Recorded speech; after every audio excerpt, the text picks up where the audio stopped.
Yo quizás nunca he sentido más la necesidad de lo que Joan ha pedido en oración que ahora, porque vuelvo a decir lo que dije al principio, que estos textos son tan sagrados, tan profundos, tan cargados de emoción, que cualquier predicador se pone a temblar al tener que exponerlos, porque supongo que cualquiera se siente inadecuado, siervo inútil y desesperadamente necesitado de la ayuda de Dios. Pilato acaba de condenar a muerte al Hijo del Padre. Lo ha hecho a sabiendas de que Jesús era inocente. Ha cedido ante las presiones de la multitud, ante las amenazas políticas, ha cometido un fuerte abuso de aquella justicia romana que él mismo representaba. Hemos visto cómo Jesús pasa de manos de los guardias en Getsemaní a las de los sacerdotes en casa de Anás, de cómo pasa de las manos de los sacerdotes a las de Pilato y ahora pasa de manos de Pilato a las de los soldados romanos. Nuevamente tenemos un cambio de escenario.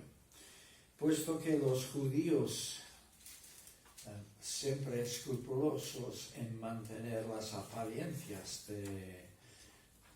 de su religión, no quisieron entrar en el pretorio durante la fiesta para no contaminarse.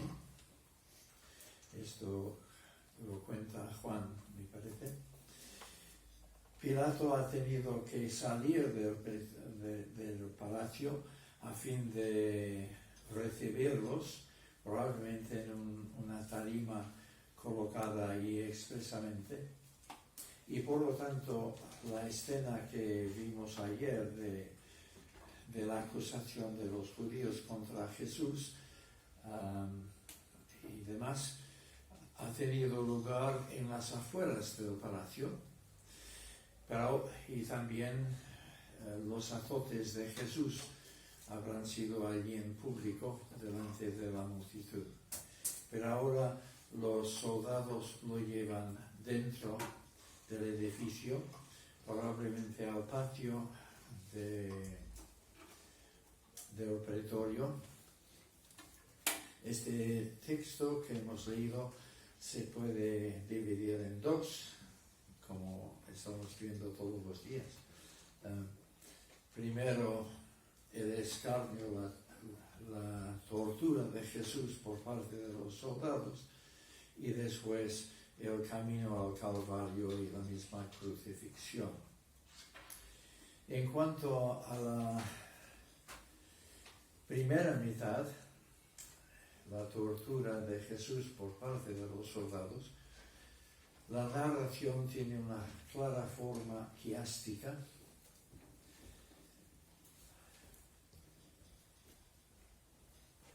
La primera y la última idea tiene que ver con los soldados llevando a Jesús. En el versículo 16, entonces los soldados lo llevaron adentro del palacio. Y en el versículo 20, la segunda parte, y lo sacan para que lo crucificaran. Así que el episodio empieza y acaba con Jesús llevado por los soldados. La segunda idea y la penúltima tienen que ver con Jesús desnudado y vestido. Versículo 17, lo visten de púrpura y trenzando una corona de espinas se la colocan. y versículo 20, primera parte, cuando lo hubieron ridiculizado, le quitaron la púrpura y le pusieron su propia ropa. Así que la segunda idea es la inversa de la primera. Primero le quitan su propia ropa y le visten como rey, y en la penúltima idea le quitan la ropa regia y le ponen su propia ropa. La tercera idea y la antipenúltima tienen que ver con saludos de homenaje burlón. Versículo 18, comenzaron a saludarlo ceremoniosamente, salve, rey de los judíos. Y la segunda parte del versículo 19, arrodillándose le hacían reverencias. Y esto deja en el centro del quiasmo la nota de máxima crueldad de los soldados. Le golpeaban en la cabeza con una caña y lo escupían. Primera parte del versículo 19. Los que estáis acostumbrados a quiasmos, supongo que habréis captado enseguida esta simetría, pero los que no, quizás os haya costado seguirme. Voy a complicarlo más. Mateo, en su narración de la pasión, sigue muy de cerca el texto de Marcos. Hay variaciones de vocabulario, pero esencialmente es la misma narración. Pero curiosamente es como si Mateo hubiese tomado este quiasmo de Marcos y lo hubiese modificado un poquitín pensando en sus lectores. Marcos está en Roma, juntamente con Pedro, y escribe su evangelio pensando especialmente en la gente a su alrededor, mayormente gentiles, aunque algunos judíos en la congregación de Roma, y con intención evangelística también. Así que su interés se centra en el mundo gentil. En cambio, Mateo claramente está escribiendo para lectores judíos. Mateo varía, o sea, todas las ideas de Marcos están presentes en Mateo y viceversa. Pero Mateo varía el orden exacto de la información. Concretamente, no repite dos veces la idea del homenaje sarcástico de los soldados, sino lo retiene como el centro de su quiasmo. Así que el énfasis de Mateo recae sobre esta frase, rey de los judíos, mientras que el énfasis de Marcos recae sobre la crueldad de los soldados. Esta es la única diferencia, pero es significativa, porque Mateo en todo este capítulo está haciendo que sus lectores judíos afronten la pregunta, ¿es Jesús el rey de los judíos o no? Y aquí hay la visión de este hombre cubierto de sangre y saliva, hecho un asco, maltratado, despreciado en el suelo. ¿Es este hombre el rey de los judíos? Parece imposible, excepto que, como iremos viendo, en todos estos malos tratos Jesús ha estado cumpliendo lo que las escrituras habían dicho acerca de él. Mateo señala esto y reta a sus lectores con esta pregunta.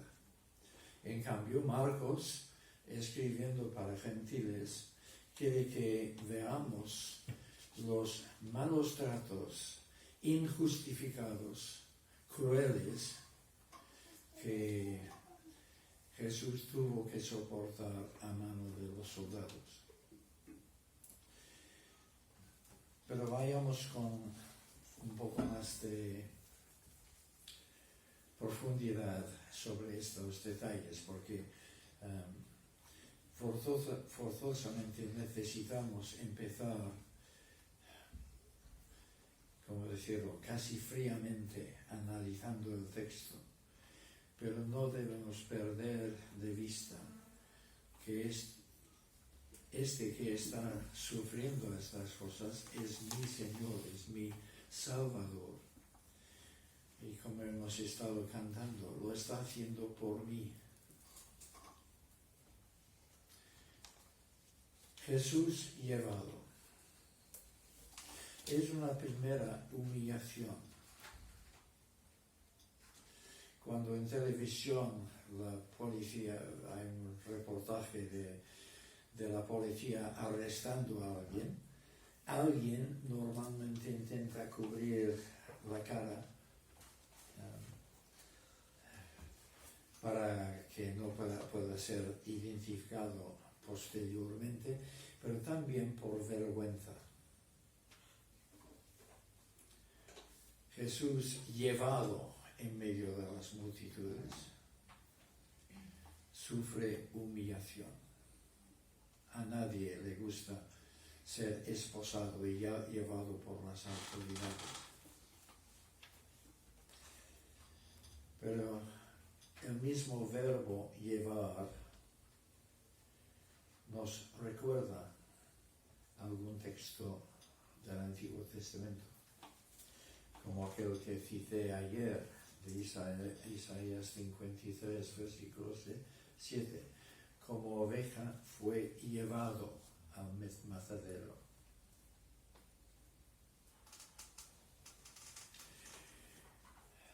Es llevado dentro del territorio y los soldados que le acompañan convocan a todos los demás soldados. La cohorte. Una cohorte es la 10ª parte de una legión. Y una legión se componía de 6.000 hombres. Por lo cual, si mis mates no me faltan, una cohorte es de 600 hombres. Si alguna vez has visto cuadros de la escena en el patio, normalmente hay 3 o 4 soldados grotescamente feos alrededor del Señor y ya está. Pero no es cuestión de 3 o 4, es cuestión quizás no de 600, quizás debamos entender que ellos convocaron a todos los miembros de la corte presentes en aquel momento en el pretorio. Pero no se trata de 3 o 4, sino decenas, quizás centenares. Y esto cambia radicalmente la escena de las torturas de Jesús. Y los soldados hacen con Jesús una especie de juego de roles. Esto nos parece infantil, pero hay que recordar que no habían ninguno de los aparatos electrónicos que nosotros utilizamos para pasar las horas muertas del día. Y por lo tanto tenían que inventarse juegos para entretenerse. La vida del soldado es una vida de momentos puntuales de mucha actividad, seguidos por largas horas de inactividad. Y en estas horas hay que buscar entretenimiento de alguna manera. Así que sabemos que los soldados romanos hacían diversos juegos de rol. Uno de ellos se llama el juego del rey. Y en este juego uno de los soldados es el rey y él tiene que mandar a los demás a hacer diferentes cosas que provoquen risa, intentando poner a sus compañeros en situaciones de ridículo para entretenimiento de todos los demás. Y lo que hacen con Jesús es una especie de juego de rol. Jesús está siendo ajusticiado por sus pretensiones políticas. Según el conocimiento de los soldados, él pretende ser el rey de los judíos. Así que vamos a tratarle como un rey. Necesita ropa regia, así que le visten de púrpura, posiblemente la capa de un centurión que encontraban por allí en el patio. Necesita una corona, así que le trenzan una corona de espinas. Las espinas probablemente eran madera menuda para empezar fuegos en el patio, como dije, en el patio de Anás. Así hace falta un fuego para calentar a la gente en Semana Santa, y en el pretorio sería igual. Los soldados tendrían un fuego por la noche para calentarse cuando estaban de guardia. Y ahí encuentran espinas y hacen una corona. Mateo añade que hicieron de una caña un cetro para el rey. Marcos no lo menciona aquí, pero sí que dice en el versículo 19 que daban con la caña en la cabeza.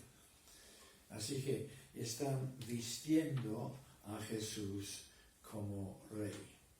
Y para ello tienen antes que desnudarlo.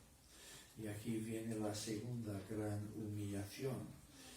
Los judíos eran especialmente modestos y para ellos era una terrible vergüenza aparecer desnudo en público. Pero aquí es a Jesús ante centenares de hombres, posiblemente, siendo desnudado de forma burlona.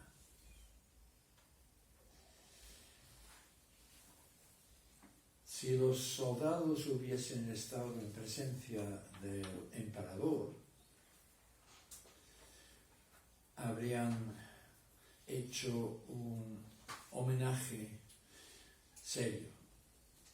Se habrían arrodillado delante del emperador, habrían dicho: "Salve, emperador", y lo habrían hecho con sinceridad.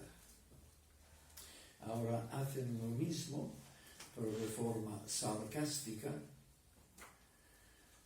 Y aquí tenemos la tercera humillación: ser sujeto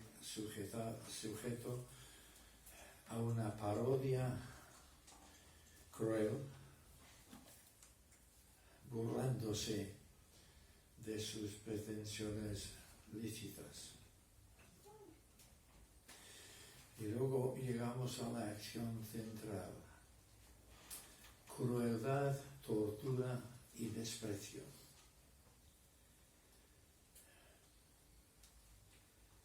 Yo no sé qué intensidad de dolor causan espinas penetrando en la cabeza, pero deliberadamente daban golpes sobre la corona a fin de hacer que las espinas entraran más. Y luego escupían sobre Jesús. Escupir sobre alguien, ya lo vimos en la casa de Anás, es la forma más fuerte de declarar desprecio hacia alguien.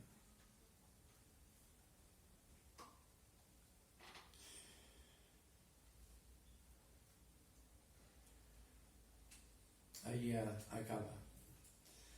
Y los versículos, la segunda parte del 19 y el 20, desandan lo andado.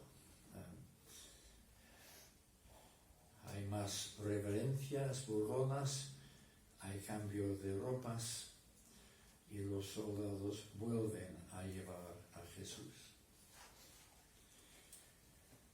Lo que llama la atención en todo esto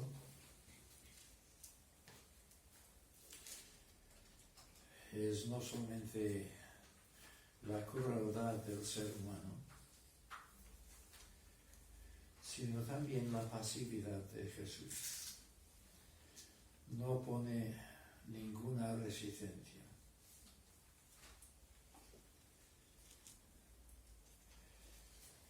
Si queremos saber por qué, tendremos que ir a Isaías. Isaías capítulo 50 en este caso, donde dice: di mi espalda a los que me azotaban y no alejé mi rostro de escupitazos.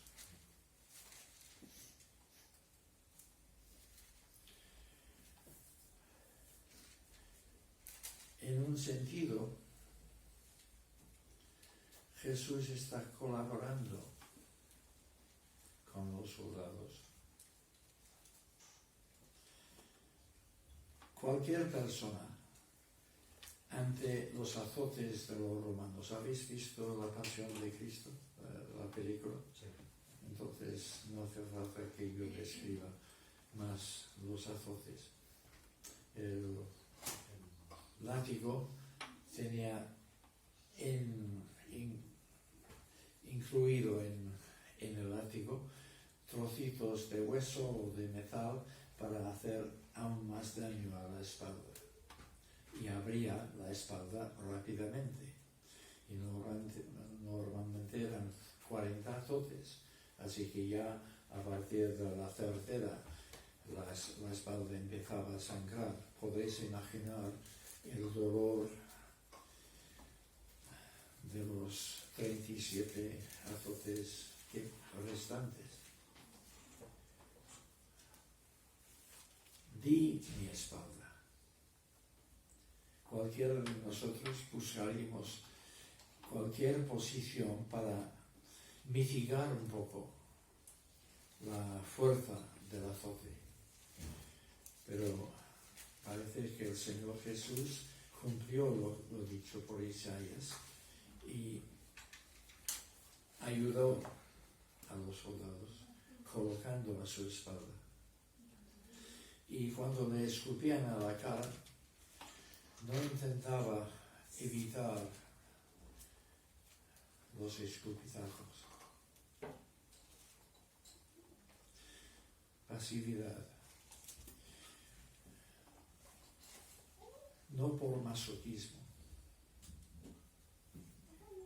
sino por cumplir la voluntad de Dios y salvarnos.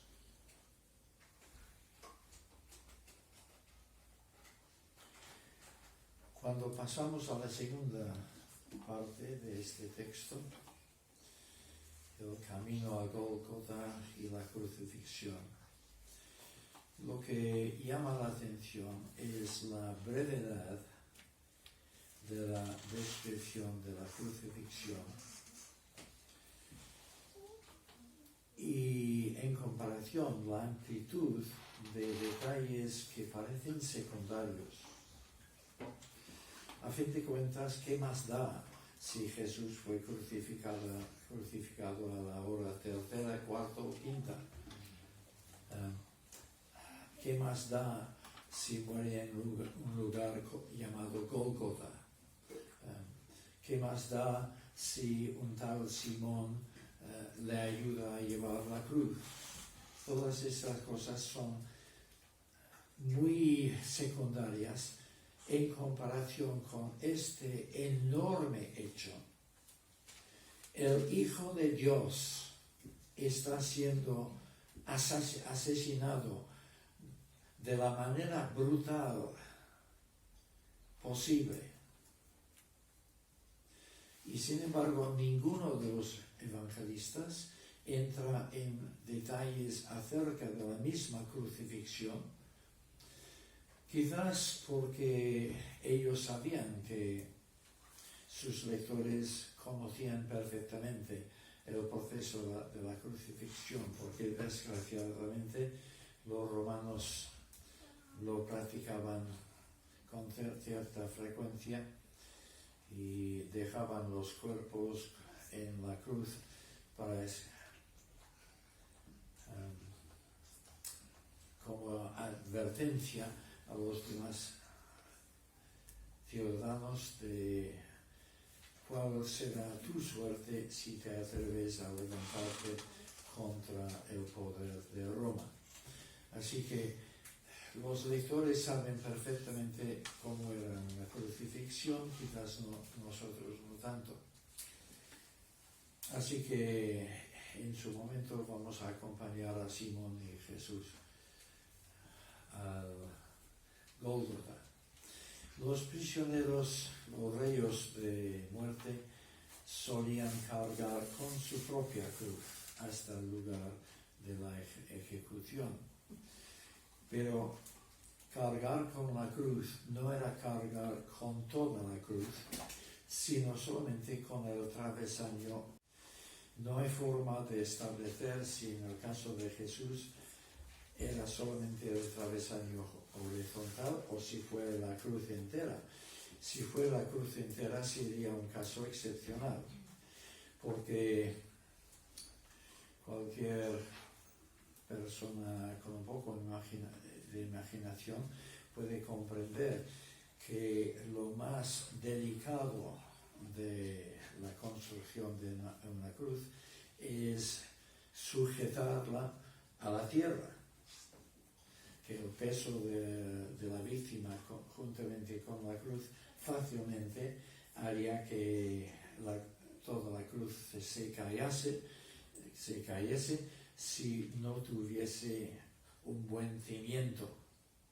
Entonces, normalmente los postes verticales estaban siempre en su lugar y el prisionero cargaba con el travesaño y luego era colocado unido al poste al llegar al lugar. Cada crucificado tenía 4 soldados para acompañarlo, porque crucificar a alguien es un trabajo fuerte.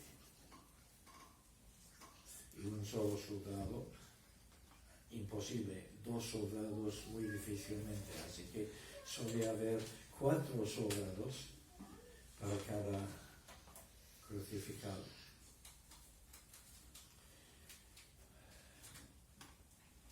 Estos, cuando Jesús ha cargado la cruz, probablemente hasta la puerta de la ciudad, se dan cuenta de que Jesús no puede más. Los azotes lo han debilitado terriblemente. Encima, las torturas del pretorio. Así que el texto bíblico no habla de caídas de Jesús, esto es una tradición católico-romana, pero es una tradición más que probable que Jesús no podía seguir andando con el peso de la cruz. Así que los soldados hacen uso de la leva o requisa. En aquel entonces los soldados romanos tenían permiso imperial para exigir la colaboración de otra gente en momentos de necesidad. Podían decir, tú, ven acá y haz lo que digo. Y tú tenías que obedecer, no tenía otra opción. La persona escogida por los soldados es un tal Simón, procedente de Cirene, en Libia, en lo que es Libia hoy en día, en la provincia de Cirenaica en tiempos romanos. Allí había una gran comunidad de judíos y es probable que él era judío, aunque hay cierta sospecha que este hombre procedente del norte de África tuviese la piel un poco morena. Entonces es posible que él fuera escogida por los soldados romanos por racismo. Siempre ha habido esta terrible tendencia por parte de los blancos de maltratar a los negros. Los soldados blancos pueden haber escogido a Simón por considerarle negro. En la lista de maestros que hubo en la iglesia de Antioquía, en Hechos 13, aparece un tal Simón el Negro. No hay posibilidad de establecer que este fuera verdaderamente Simón de Cirene, pero es una posibilidad. Marcos identifica a este hombre como el padre de Alejandro y Rufo, lo cual sugiere que Simón, Alejandro y Rufo, o al menos alguno de los tres, era bien conocido para sus lectores en Roma. Y esto nos hace recordar que en Romanos 16, versículo 13, Pablo envía saludos a Rufo y a su madre, uniendo toda esta información, aunque aquí entenderéis que hay mucha especulación y no es posible aseverar que esto sea cierto, pero reuniendo todos estos datos es posible lo siguiente. Simón era un judío de piel oscuro, procedente de Cirene, que volvía del campo, posiblemente habiendo salido de la ciudad para inspeccionar los campos familiares, porque en el sistema judío los campos, las posesiones territoriales siempre volvían a la familia en año de jubileo para que la familia siempre tuviese su propia propiedad. Y él ahora vive en Cirene, pero es posible que su familia tenga tierras en las afueras de Jerusalén y él ha salido a verlas, o es posible que, como Joana ha querido ir corriendo a una montaña aquella mañana y ahora está volviendo a la ciudad. Le exigen que él cargue la cruz de Jesús. Así que él acompaña a los soldados y a Jesús hasta Golgotha. Si es como cualquiera de nosotros, por morbo, él se quedaría para ver la crucifixión.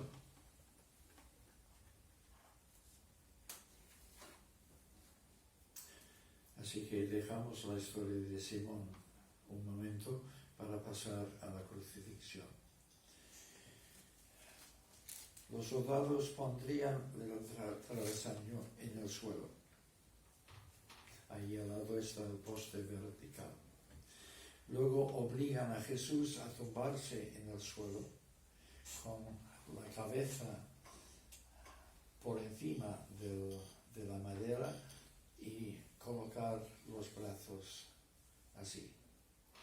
Entonces, con clavos le clavan a la madera travesaña.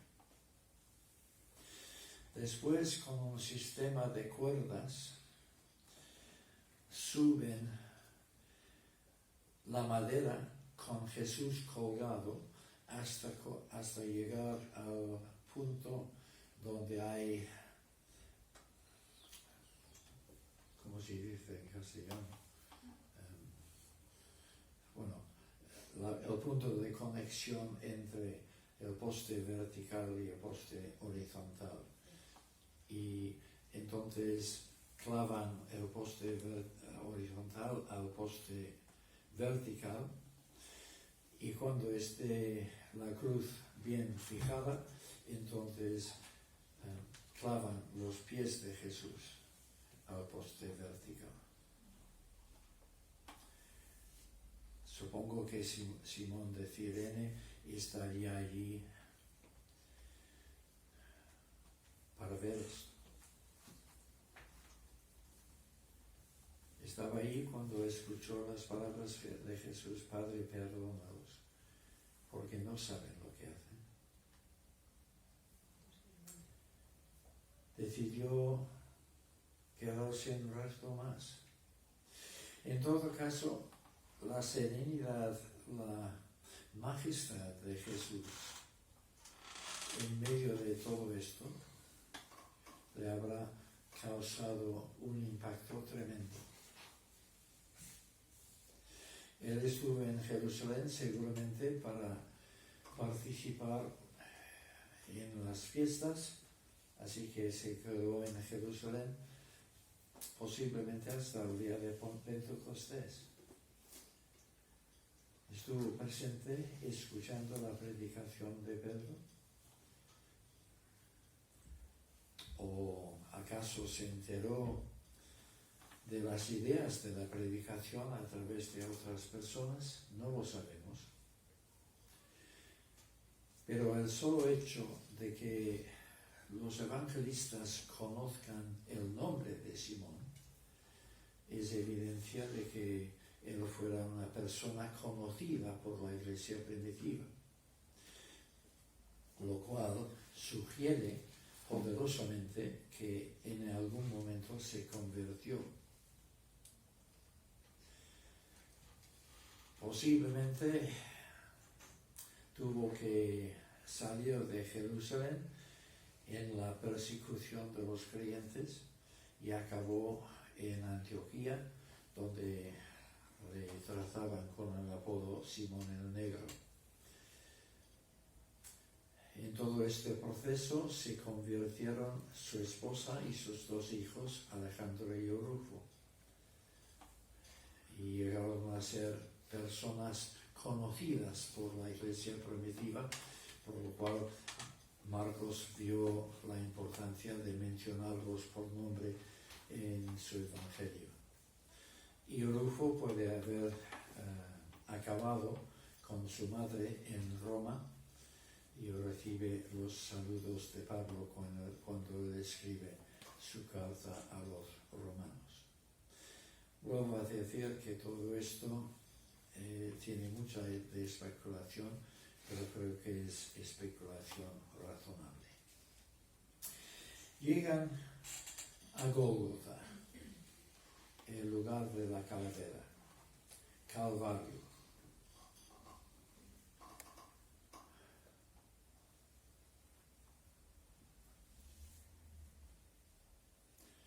Los lugares de la calavera de nuestros días suelen ser discotecas.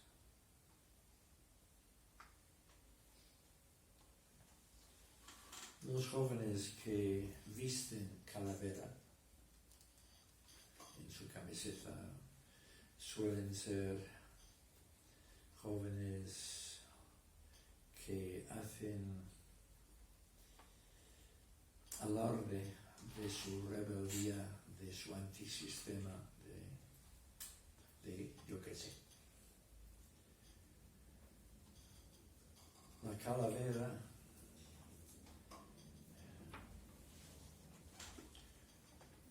es un símbolo lúgubre, muy apropiado para la crucifixión. Le ofrecen a Jesús vinagre con mirra, o vino con mirra. Este es una especie de vino barato que tendía a convertirse rápidamente en vinagre, por lo cual la misma palabra cubre tanto este vino barato como el vinagre. La mirra, sin embargo, era empleada normalmente para dar un efecto aromático a los mejores vinos. Esto significa que posiblemente los soldados estén siguiendo con su parodia, ofreciendo vino de lujo a su majestad. Pero en todo caso están cumpliendo lo que dice el Salmo 69, versículo 21.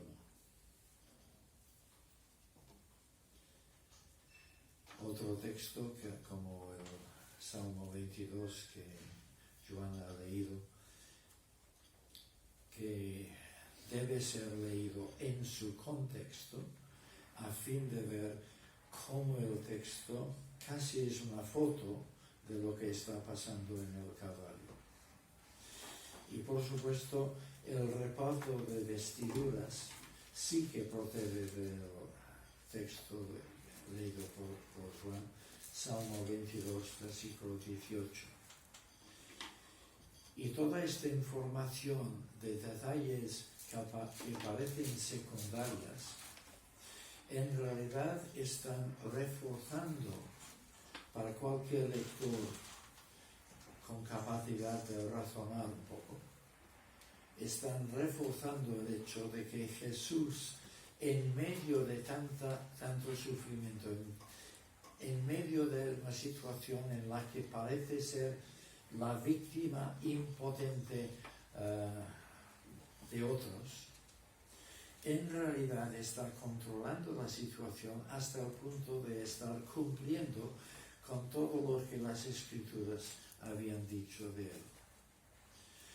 Y esto es cierto también del horario. Fue crucificado a la hora tercera, es decir, a las 9 de la mañana, porque en aquel entonces te levantabas a las 6. Algunas personas a tomar nota. Y la hora tercera del día era las 9 de la mañana. Vuelvo a decir, ¿qué más da? 9, 10, 11. Pero para cualquier lector judío, la hora tercera era un momento muy importante. Era la hora del sacrificio matutino diario. Me parece que esto no aparece literalmente en la Biblia, pero Josefo, el historiador judío, explica que hubo 3 sacrificios diarios, a la hora novena, a la hora sexta y a la hora tercera, sexta y novena. Los sacrificios de la hora tercera y novena eran sacrificios de corderos en el templo para expiar el pecado del pueblo. Y a la hora sexta hubo un sacrificio cereal de gratitud a Dios. Y los evangelistas señalan que Jesús fue crucificado a la hora tercera, bajó las tinieblas a la hora sexta y Jesús entregó su espíritu a la hora novena. Todo en simbología que demuestra que todo esto no es casualidad. Los romanos no concedían importancia a estos horarios. Lo crucificaron a la hora tercera porque llegaron a Gólgota a esta hora, ya está. Pero los lectores del Nuevo Testamento debemos entender el significado. Y Pilato mandó colocar sobre la cruz de Jesús el rey de los judíos.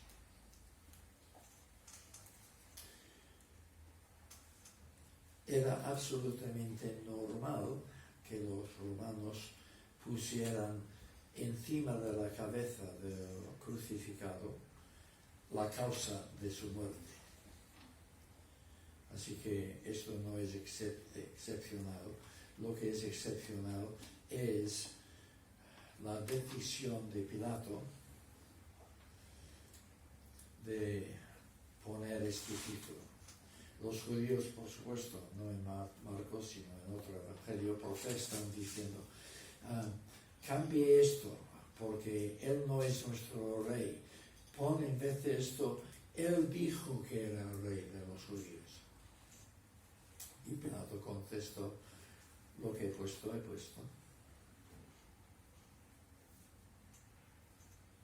El rey de los judíos, el prometido rey, el Cristo, el Mesías.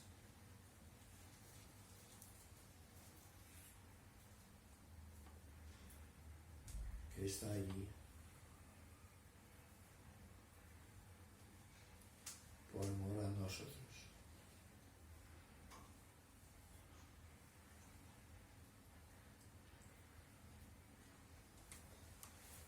El que no había cometido pecado alguno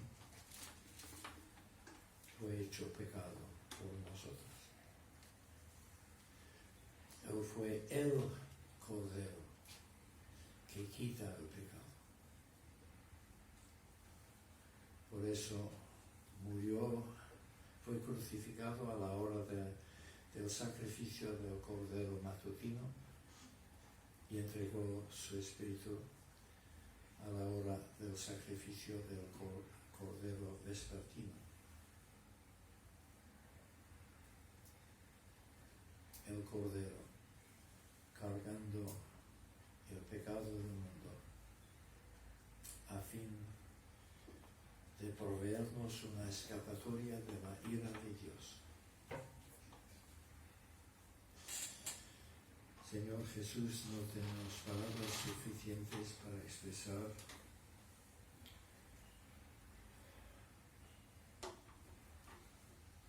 el asombro y la emoción que sentimos al considerar la grandeza de tu entrega por nosotros.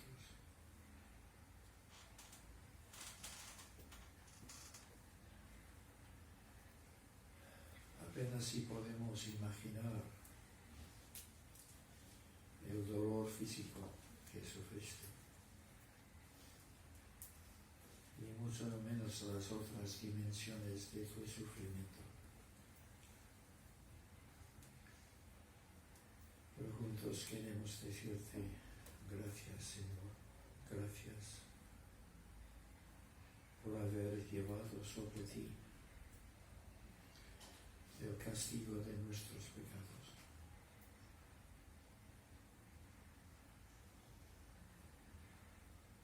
Ayúdanos a vivir este día en gratitud.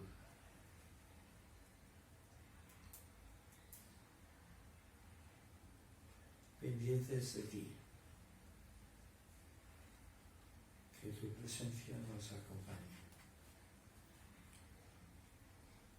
y que podamos ir recordando a lo largo del día los momentos de tu agonía.